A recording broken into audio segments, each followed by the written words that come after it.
This is the X-Zone Broadcast Network, broadcasting worldwide on broadcast affiliates and satellite program providers, including CNN Broadcast Network, Sirius Satellite Network, Star Media, Good News Radio Network, Angel Broadcast Network, Wiki Broadcast Network, and WPBN TV. For more information on the X-Zone Broadcast Network, visit us at www.xzbn.net.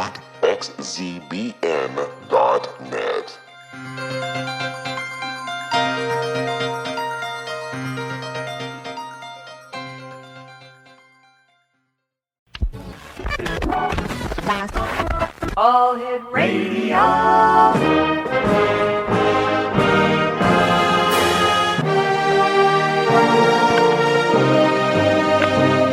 Welcome to the X-Zone, a place where fact is fiction and fiction is reality. Now, here's your host, Rob McConnell.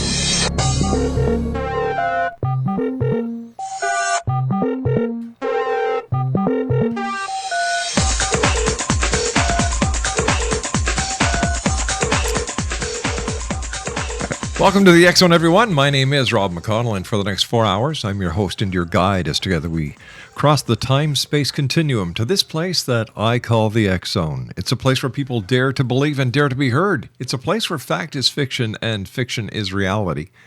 And the X-Zone comes to you Monday through Friday from 10 p.m. Eastern until 2 a.m. Eastern around the world on the X-Zone Broadcast Network and our growing family of broadcast affiliates and satellite distribution programming companies.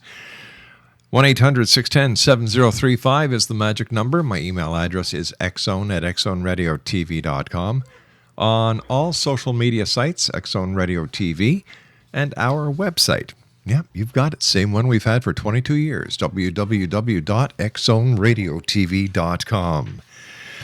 My guest this hour is Dyer, and we're going to be talking about women's understanding of beauty and how it can help her in motherhood. Now, Bermie is a woman's advocate. We're going to be discussing the importance of maintaining mind, body, and soul. Ask most girls and women, and they'll tell you developing a healthy relationship with their own beauty is a process. Now, this is a quote: a typical teenage girl has it rough. She blossoms physically into a woman, and the world takes notice. And while she may embrace this power as a young woman, she eventually wants to be appreciated for her inner beauty. And this is according to my guest this hour, Bermesola M. Dyer, author of Getting Past the Ugly Through the Beauty of Self-Love, 30 Devotions for Higher Self-Esteem. And Bermie's her website is www.bermesola.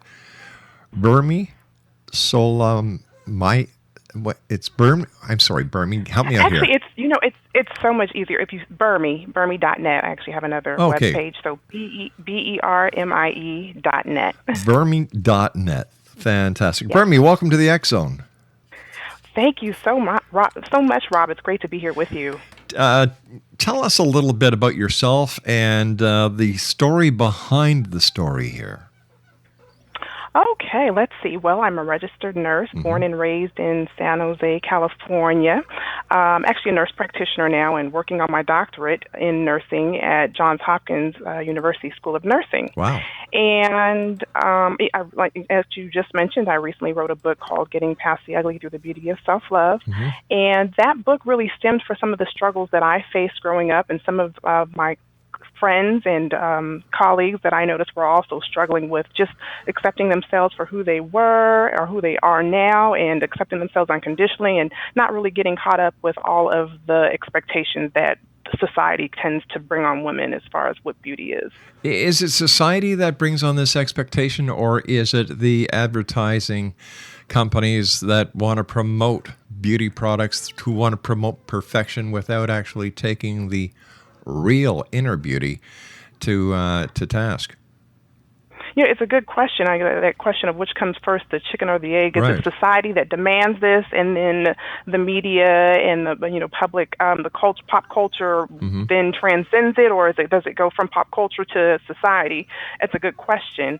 And either way, I think it's a culmination of actually the two, where we're kind of socialized into this idea of what beauty is by society and by popular culture and media, and together that kind of frames where women feel like we should be and what we should look like. How prevalent has the new social media, Facebook, Twitter, and all the other social networking sites that are available to instantaneously get information around the world, how has this played into your formula? That's a good question that I really haven't taken time to think about. I know now everyone's snapping pictures, so you have that instant media where you're able to see the real without any of the doctoring up. So as far as I'm sorry, can you hear me? Yeah. So as far as getting the real person and being able to see people in real life, I think that's a great opportunity in comparison to what the magazines are showing, where you've got all of the airbrushing and things that are hiding blemishes. So the social media is a great avenue for you to see just a real life picture and image of people being genuine. Can this have a negative effect on girls as well? For example, you catch a girl in an off moment and somebody sends a message, look at how ugly this girl really is.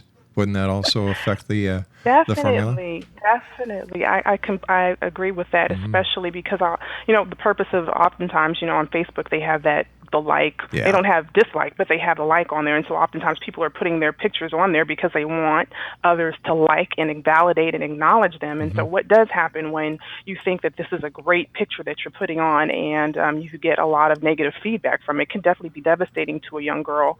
And they have the cyberbullying where girls are putting pictures on, and next thing they're getting all kinds of negative remarks and negative comments. So it's definitely it could be your best friend or your worst enemy, depending on which way it goes. You never know. All right, Bermie, please stand by. You and I have to take our first commercial break. We'll be back in 2 minutes. X-Zone Nation. Bermie Dyer is our special guest. She's the author of Getting Past the Ugly Through the Beauty of Self-Love, 30 Devotions for Higher Self-Esteem. Her website is bermie.net, and we'll be back on the other side of this break. Don't go away.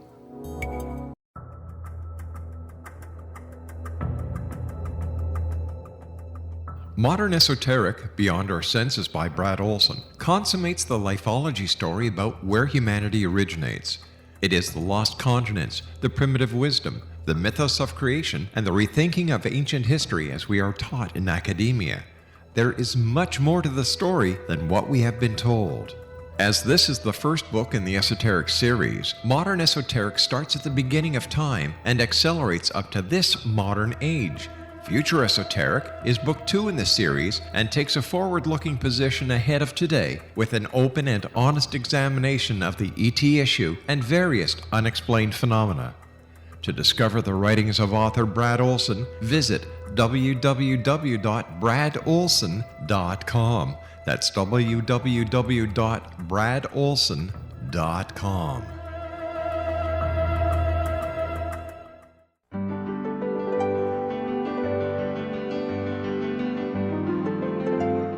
Named one of the world's greatest psychics, Elizabeth Joyce is now giving readings worldwide via Skype. Elizabeth Joyce is recognized for her clairvoyant ability to help find missing persons, her analysis of dreams, past life regression work, mediumship, and her accurate predictions. Elizabeth has been a frequent guest on the X-Zone radio show with yours truly, Rob McConnell, now for several years. For an appointment with Elizabeth Joyce, call 201-934-8986 or Skype at elizabeth.joyce. And for more information, you can always visit Elizabeth Joyce online at www.new-visions.com.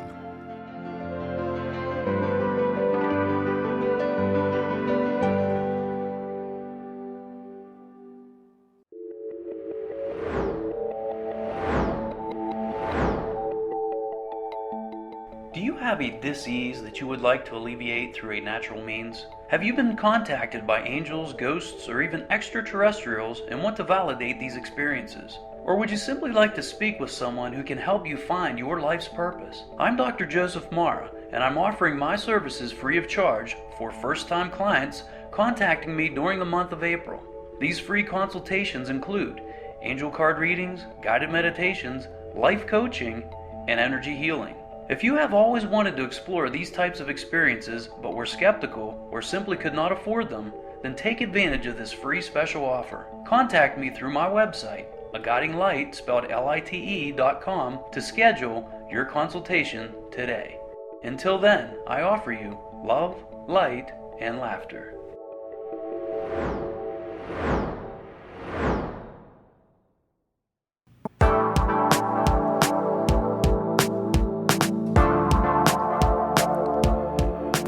Exonation, Dyer is our special guest this hour. She's the author of, now get out your pencils and papers, Getting Past the Ugly Through the Beauty of Self-Love, 30 Devotions for Higher Self-Esteem, and her website is www.bermie.net.com. That's BERMIE.net. Bermie, what are good ways an overwhelmed mother can give to herself, because mothers give 7/24, 365, and there are so many times that she's so busy being a mom that she just forgets about her. You're so right. And so a few things that women can do is, one, just remember to take time out for yourself.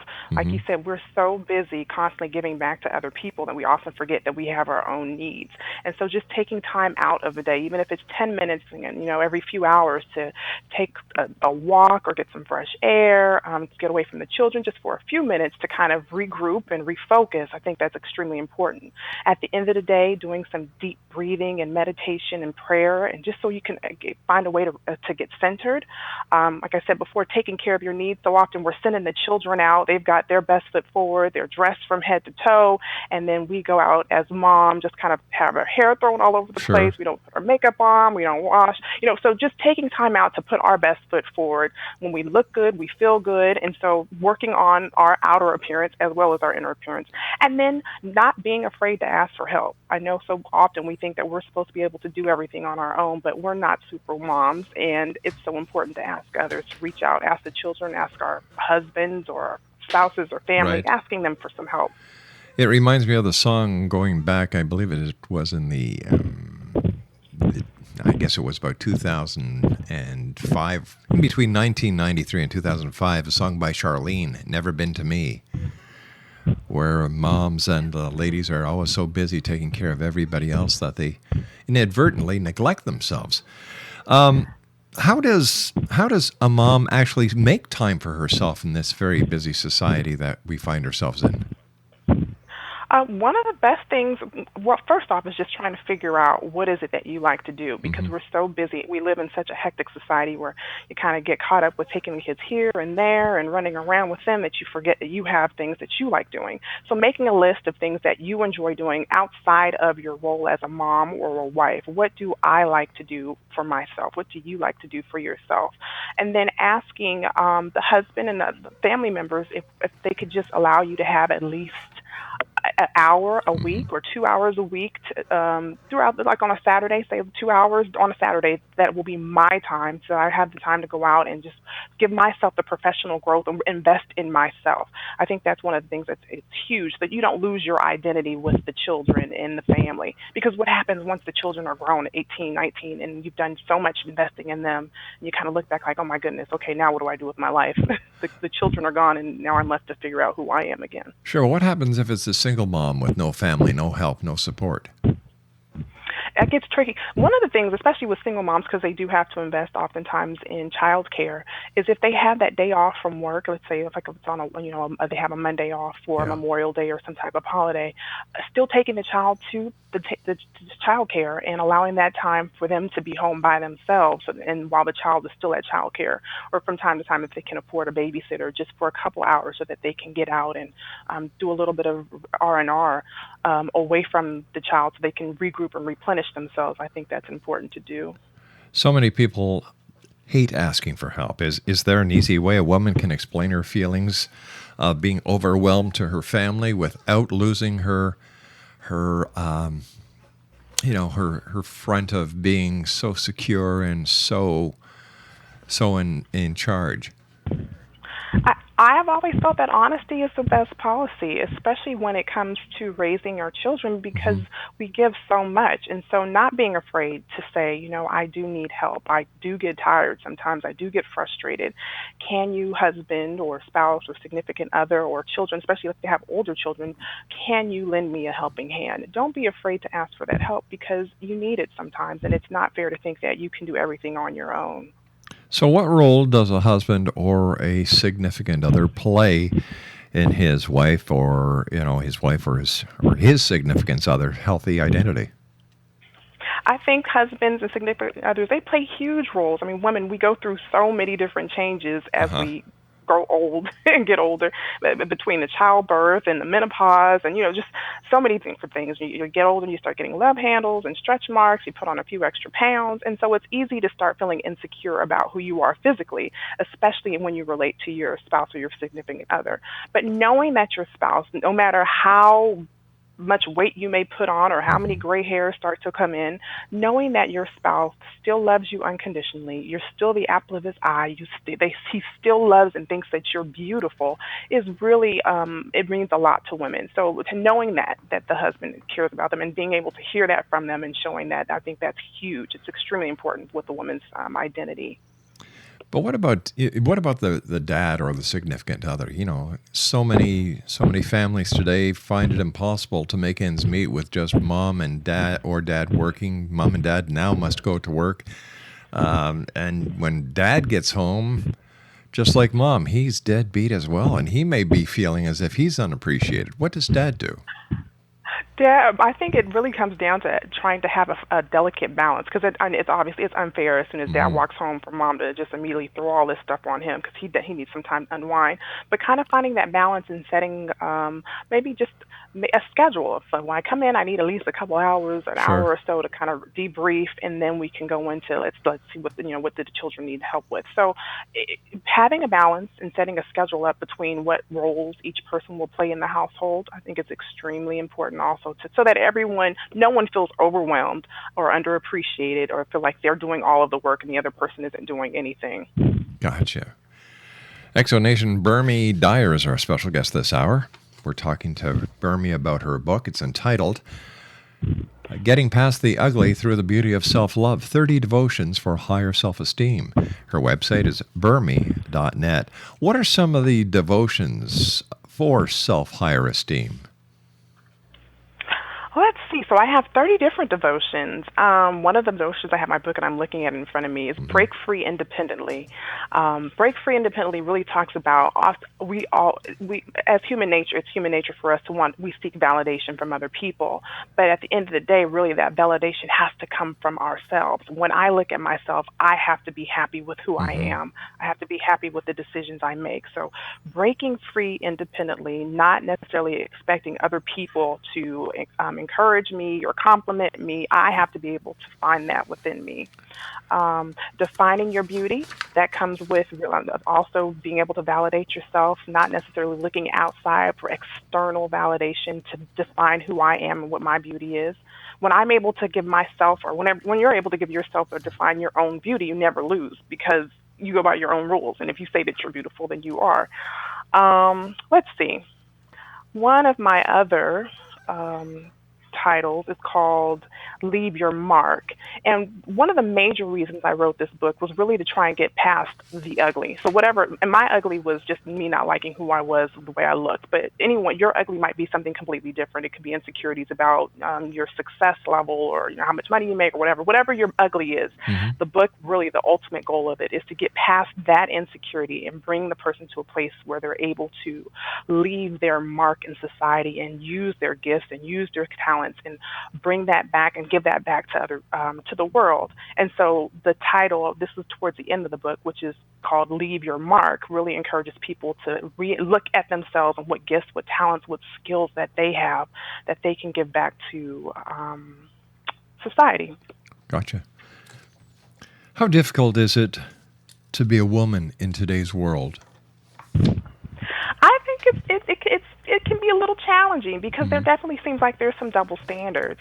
And now the women are required, like you mentioned before, not only to be the homemaker, but also to be the breadwinner as well. You have a lot of mothers who are single mothers raising their children, and so they're doing everything for the child, for the household. They're running the entire empire. And so not only are you expected to be a mother, expected to be the breadwinner, you're expected to look good and to be super mom. So I definitely think that it can be quite a challenge to wear all of the different hats that's required of women, oftentimes, especially single moms.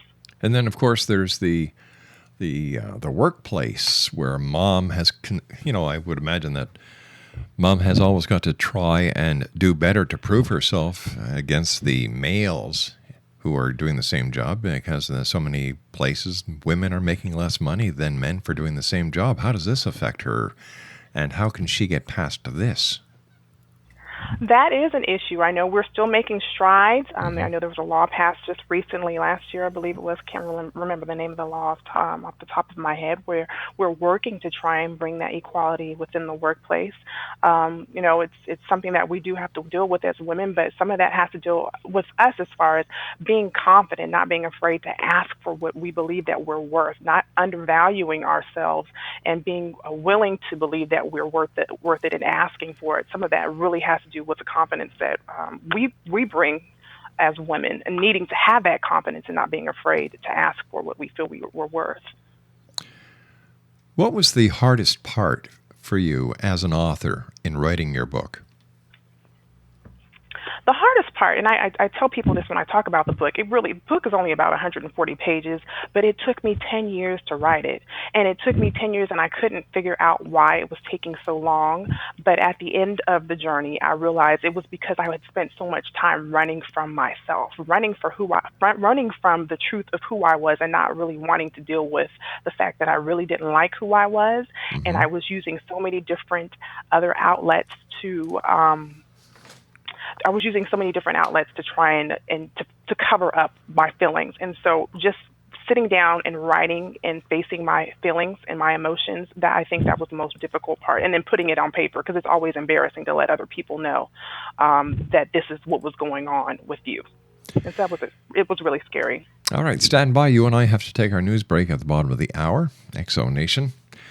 Berme Dyer is our special guest this hour, and Berme is the author of Getting Past the Ugly Through the Beauty of Self-Love, 30 Devotions for Higher Self-Esteem, and her website is www.berme.net, and that's BERMIE.net. This is the X-Zone.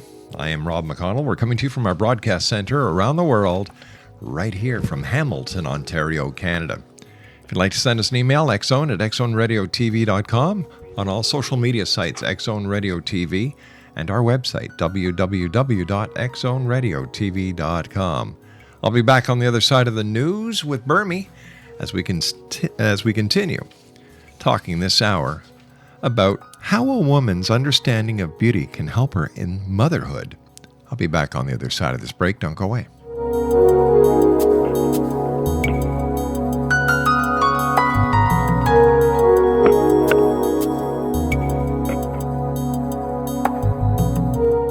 Are you considering calling a psychic to read your situation? Then consider David Champion, a psychic medium for more than 20 years with thousands of readings under his belt. David Champion will make you feel comfortable. He has proven to be honest and accurate. He's a straight shooter. There's no guesswork. What he sees is what you get. While he is a medium, most of the calls focus on relationships, not only love, but work, school, neighbors, and more. Need help with finding a job and preparing for the interview? Are you dealing with people who are obstacles in your path? For more information, go to davidchampion.com, $1.50 per minute paid by credit card with a minimum of 30 minutes. For your reading with David Champion, call 1-877-702-8598. That's 1-877-702-8598.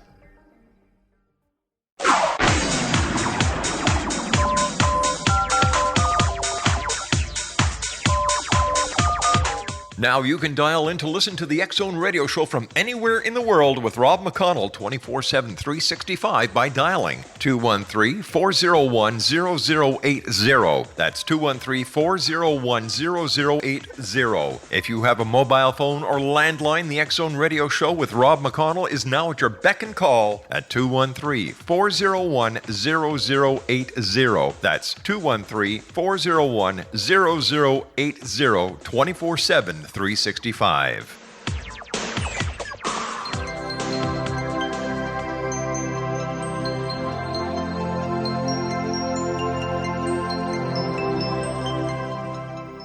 This is Elizabeth Joyce with your stargazing for the week of May 11th.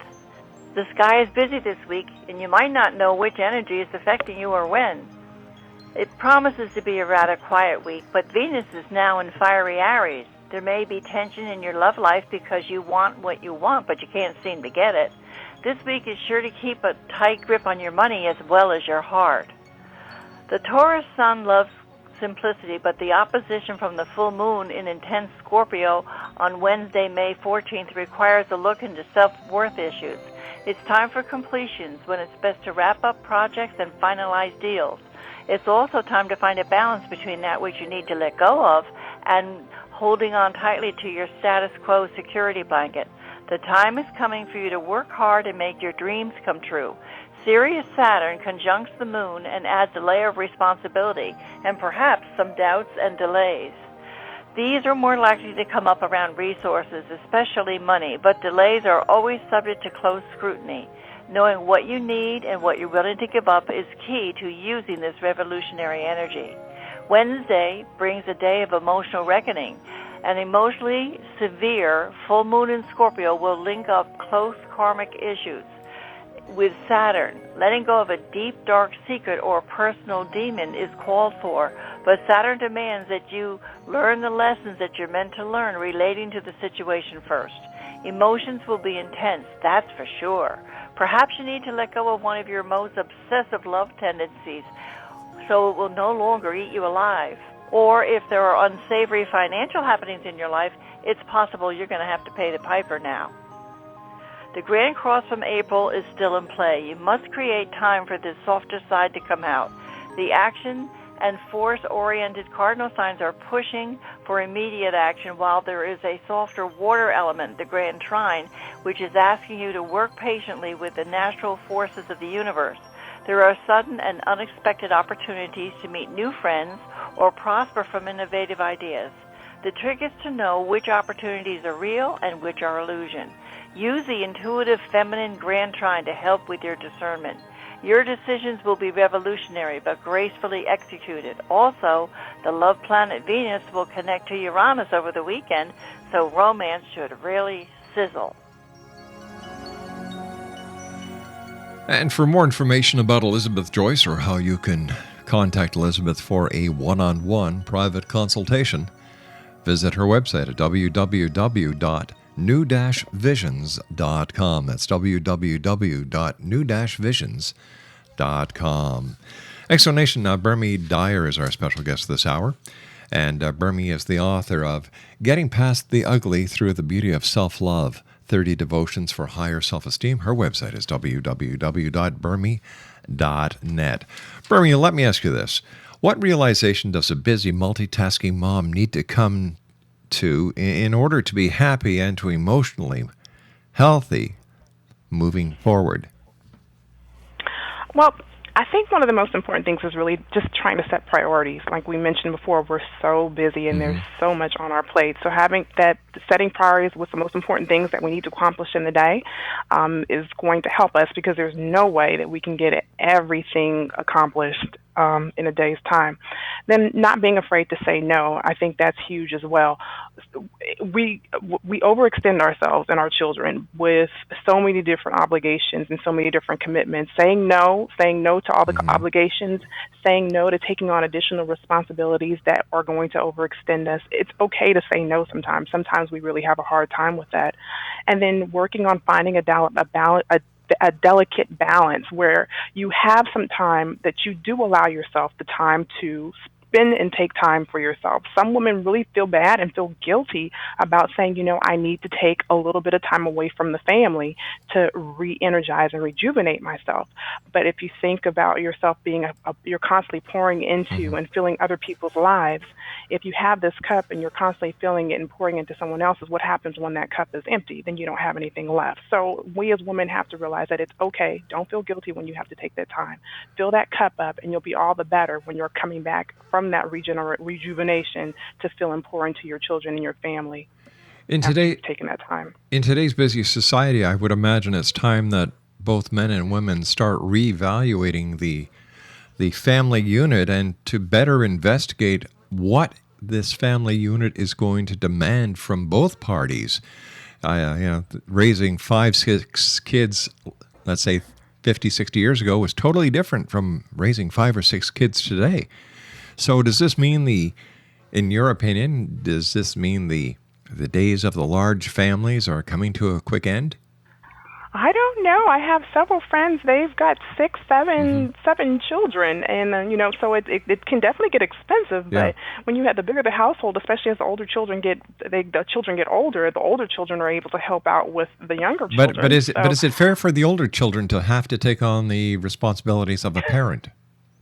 I would say no, and because I was one of those children. I was the oldest child, and I had to take care of my brothers, and I did not like it. But no, I definitely think you have to have a balance. But as far as like the household chores, not necessarily raising the other children, right, but taking care of the household and running that household almost like a business where there are people who are responsible. Everyone's responsible for something in the household, so that mom is not running around cleaning up everything after every child and trying to do everything for everyone. Because as the children go older, they do gain a certain level of responsibility and independence, and they should be able to help out and pitch in so that the household is able to run effectively.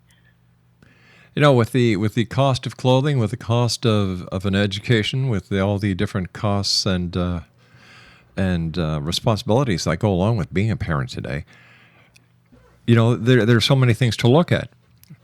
However, when raising children, isn't it mom and dad's responsibility to carry the burden until the little bird leaves the nest? I think it falls on the parents, but at the same time, you've got to slowly release that responsibility so that the child, once they do gain when they do turn 18, they are ready to be completely independent. So you slowly start to relinquish some of those roles that you were playing and allow the child to make those decisions on their own, allow them to have more responsibility with their finances and with obligations around the house, so that when they get out into the real world, it's not a shock to them, and they've been prepared because you've allowed them to experience some of that within the home setting. That's a strange word these days, real world, because what is the real world? I definitely think it's outside. When you come in home, it's like the home is your safe haven, and so everyone loves you. Hopefully, there's always different things that could be going on in the house. But for the most part, when you come home, you have your parents who love you, your siblings who are supportive. That's supposed to be your safe haven, that safe place. But when you go out in the world and you've got a lot of other elements out there that you have to embrace that are not necessarily don't have your best interest at hand, that the children have to face. And so hopefully when they come home, they don't necessarily have to have those same experiences when they come into their house. And yet there are those who go out into the workplace to get a rest, to get away from the work, the chaos, and the havoc that they face when they're at home. You're right. Because having 4 and 5 different children running around, and they're constantly asking, "Mommy, Daddy, I need this. Give me." Getting away from that definitely can be a breath of fresh air. It really, because it can be extremely taxing. Definitely can. And then you've got children who want to go through university to get a doctorate, so they're home an extra 8 to 10 years. And I've got friends like that, and I say, well, what you do is you give them an all expense paid evening out on the town. And when they get home, their bags are on the doorstep and all the locks are changed.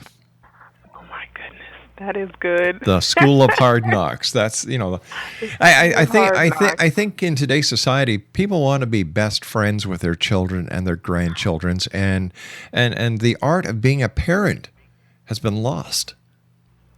Yeah, I couldn't agree with you more. You definitely will run into a world of trouble if you are a friend as opposed to being the parent. The children need to know that there are boundaries that are being set, and the parent is leading and guiding that child and setting an example for the child to know what's appropriate and not appropriate. Because sometimes those lines get blurred and the children don't even realize. And because once they become children, once they become parents, they really will emulate the way their parents taught them is what they usually will teach their children. And so we've got to be very careful about what we're training and how we're teaching our children, because we're going to have a nasty cycle of dysfunctional children and people in society if we aren't. Yeah, my mother used to have the saying, monkey see, monkey do. Monkey see, monkey do. Yeah. Yeah, absolutely. Our children are sponges, and they do exactly what we do. And we wonder, where do we get that from? Yeah. Oh, she got it from her mother. She got it from her father. They sure did. So how in your opinion, how can this be changed? How can we get back to the basics of true family unity? It's a good question, and it's so complex. I honestly couldn't even start to because the family unit, we don't have a traditional family unit anymore. We've got the communities are often raising children. We've got single mothers, single fathers, blended families. And the most important thing, I think, is being able to offer that love and that unconditional love for the children, placing a strong emphasis on education and respect and having a safe place for the children to come home to, because it's getting harder and harder to find as well. And then I think one of the other things is really trying not to allow our children to be raised by television. Oh. And that's one of the major things that we just kind of plop the kids in front of the TV and they become zombies, and we go on as long as they're quiet, that's fine. They don't know how to read. They don't know how to say the alphabet. They don't know how to do anything, but they can sing every song that comes on the radio. They can do every dance that comes on the television. So sometimes I think our priorities as parents is we have to realize that we have to invest more time and not just send our children to school and think that they're going to get enough from school, that some of that has to be invested. We have to invest the time turning off the TV and spending that time with the children, away from the computers and away from the iPads and all the flat screen TVs, all of the technical stuff, and just giving back to the basics like you mentioned, and spending quality time, one-on-one time with our children. Yeah, taking the family out on a picnic, communicating, sitting down at the table at the same time and having a meal, because that was so important in my life. This is when Mom, Dad, my brother, and I would discuss what we did during the day. We'd discuss our plans. We'd discuss our aspirations. This was a focal point. And then the family units, the family would get together this Sunday at this aunt and uncle's, the next Sunday at the next. And today it's like, holy cow. Stop the world. I want to get off. It has become a circus. I have this great blog. On my blog, I have this great YouTube video that someone wrote. It talks about looking up, because just in society in general, we have become zombies to our gadgets, and we're constantly, you walk around and you see everyone is looking down at their phones, looking down at their iPads, their netbooks, this and that, and you don't even see, as you're walking, you don't even notice the person next to you. You're sitting at the bus stop and you're looking down. No one's engaging in conversation or talking, or our social skills are slowly deteriorating because we're so focused on these gadgets. And so if you have time, anyone who's listening, please check this website out, or check out my blog, and the first one that you'll see it's called Look Up, and it's such a phenomenal poem that talks about, just challenges us to really go back to the basics and let's start talking to each other again and engaging in that one-on-one personal human touch as opposed to the gadgets. I love that, the human touch. We've lost that, and I'm so glad that you brought it up, and that you're trying to get everything on track. I love what you're doing. I think that that you're helping so many people. What is some of the feedback you've been getting from readers? So far, people have been they said it's really touched them. It's blessed a lot of people. They've changed the way that they look at themselves, the way that how hard they are on themselves as far as with self-esteem, and even just trying to walk and live in their purpose and their calling. Like I said, sometimes you can be so consumed on what's going on in the external that you fail to realize that you're here for a bigger purpose and a higher calling as opposed to just focusing on you. And so people are starting to leave their mark and working on professional growth and personal development and giving back to the world and making the world a better place. So I've got some great feedback from it. I'm very excited about the feedback that I've gotten so far. What do you think our purpose is when we come to this world?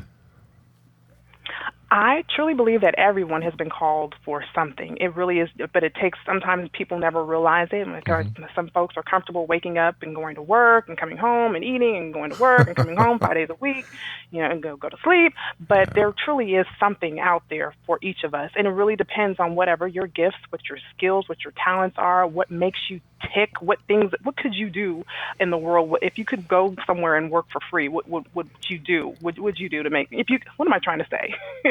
If you could do something for free and not get paid for it, what would you do? What are you that passionate about? For me, it's teaching. For me, it's writing. It's speaking. I love doing this. And so I get up every day. Obviously, I need to make ends meet. Sure. But this is something that I would do because I love doing it. And so I think we all have something to share with other people, to share with the world. It really just takes some time of soul searching, figuring out what it is that you like, what your gifts and your talents are, and then working to really fulfill that purpose and that calling that you've been brought here for. And that's why you're a nurse, and that's why you're becoming a nurse practitioner. That's why you're going for your doctorate, because you want to make a positive difference in this world of ours, and my hat's off to you. Thank you so much. Yes, absolutely, absolutely. All right, sweetie, please stand by. You and I have to take our final break for this hour. Exo Nation, Dyer is our special guest. What a lady. Great book entitled, now I'm going to say it really slow so you can write it down. Here we go. Getting Past the Ugly Through the Beauty of Self-Love, 30 Devotions for Higher Self-Esteem. And her website is www.bermie, that's BERMIE.net. Bermie and I will be back on the other side of this commercial break as we wrap up this hour here in the X Zone. And still to come on tonight's show, we're going to be talking about mediumship. We're going to be talking about spirit communication. And we're also going to be talking to a lady who claims that she's been abducted by extraterrestrials. This is the X Zone. My name is Rob McConnell, and I'll be back on the other side as we continue from our broadcast center here in Hamilton, Ontario, Canada. Don't go away.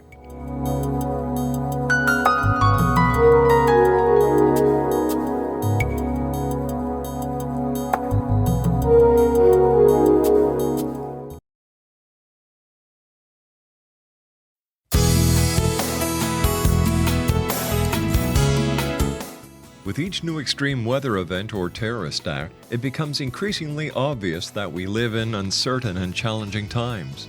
We all buy car insurance. Why not collapse and catastrophe insurance? Matthew Stein, an MIT-trained engineer and green builder, has written 2 outstanding books to help people prepare, plan for, and deal with everything from minor situations lasting a few days to full-on collapse. Matt's first book, When Technology Fails, is a manual for self-reliance, sustainable living, and surviving the long emergency. This massive book covers the gamut from first aid and emergency preparedness to alternative healing, renewable energy, primitive living skills, and 18th century technologies that could be critical to your comfort and survival in a long-lasting crisis. Matt's second book, When Disaster Strikes, is a comprehensive emergency preparedness handbook and survival guide. When Disaster Strikes is an essential item for every family's go bag. Both books are available at all usual sources. There's a wealth of totally free information posted at whentechfails.com, and author-signed copies may be purchased at mattstein.com. That's www.whentechfails.com and www.mattstein.com.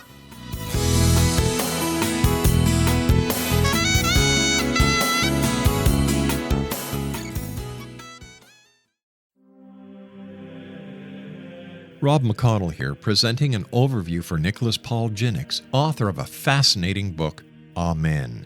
It presents facts revealed by Egyptologist, facts that enable us to understand why Amen is the beginning of creation of God. It provides recommendations for religious leaders of the major religions to unify their beliefs and teach the Word of God. Love one another. Amen informs people how mankind conceived God. It was the Egyptians that developed the concepts of a soul, a hereafter, and Son of God. And finally, after the worship of many gods, they conceived the belief in one universal God, the maker of all there is.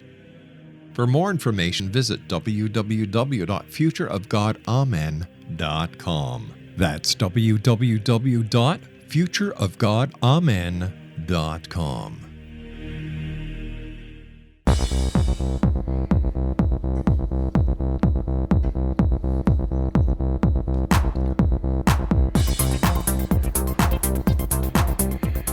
Exonation, my guest this hour is Dyer. She is a nurse practitioner and inspirational speaker whose mission in life is to enhance the physical health and emotional well-being of others, particularly young women. She has numerous degrees and is currently pursuing a doctorate in nursing from John Hopkins University. First of all, Bermie, thank you so much for coming on the show. It's been a delight talking to you. I love where you're going. I love the way you think. And I'm going to tell our listeners something that you did not put on the information that we had that I discovered over the last commercial break is that you are a nurse in the U.S. Naval Reserves. Yes, I am. I've been in the Navy for the last going on 3 years now, and it is quite fulfilling. I love what I do. It's an honor to be able to take care of our sailors and to take care of our troops who are defending our country. I really do love it. And you deserve all the thanks and gratitude to all the members of the armed forces for the way that you people put everything on the line to defend democracy and our way of life. So from the listeners of this show to you and all your brothers and sisters in the armed forces, thank you for what you do. Rob, thank you so much. I truly appreciate it. I do. Speaking about that, there's a lot of vets coming home, and today there was a congressional hearing about the veterans, the VA, and some of the going-ons. I've had many vets on the show. I've talked to them about PTSD. I've talked to them about the care that they get at home. And in your opinion, are they getting enough? It's hard to talk about. I will say it does appear that the system is somewhat broken. It's somewhat broken. And I was watching CNN earlier, and they were talking about there's this huge wait list for our veterans who are just trying to get disability services. And I was working with a gentleman who had been trying for about 8 years and had still on a really long wait list to try and get some services. And it's disheartening. I don't know what the problem is, but I know it's unacceptable, especially when you have people who are laying their lives down to protect the country. It's my prayer that things will get better, that this problem will get solved. We do have lots of resources, and we're doing a lot for our sailors and our troops in general, but of course there's always more that can be done to help facilitate, especially with mental health. Mental health, hands down, we need more services, more resources put towards mental health. We absolutely do. They are heroes. They should be treated like heroes. It's heartbreaking. Yeah. It really is. It's heartbreaking. It's hard, especially when I'm walking on the floors. Bethesda Naval Base, and they come back home and they've just experienced such traumatic, life-changing, devastating injuries, and then to have to figure out what do I do now, and they're only 18 or 20 and 21. It's very difficult to see. And all I can do, is give my best as a nurse to try and comfort them and be there for them. But it is definitely heartbreaking. Bermie, we've got to say so long for now, but before I go, let our listeners know how they can find out more about you and where they can get a copy of your book. Rob, thank you once again. It has truly been a pleasure to be on here with you. Thank you. You can visit my website, which is, he said quite a few times, Bermie.net, BERMIE.net. The book is also available on Amazon.com. You can also follow me on Facebook and Twitter, Bermesola M Dyer.com. But if you go to Bermie.net, it'll take you to all of the different links to follow my blog and my tweets and Facebook pages, all of that great stuff. Hey, Bermie, it's been great meeting you. Keep us in your loop. And I wish you much success, and I look forward to the next time we talk after you've gotten your doctorate. So you'll be Dr. Bermie. Dr. Bermie, that sounds great. I can't Sure wait. does. Bermie, take care of yourself, and once again, thanks for all the wonderful things that you do. Exonation Bermie Dyer has been my guest. www.bermie.net is her website, and I'll be back on the other side of this commercial break at 6.5 minutes past the top of the hour as we continue here in the X Zone from our broadcast center in Hamilton, Ontario, Canada.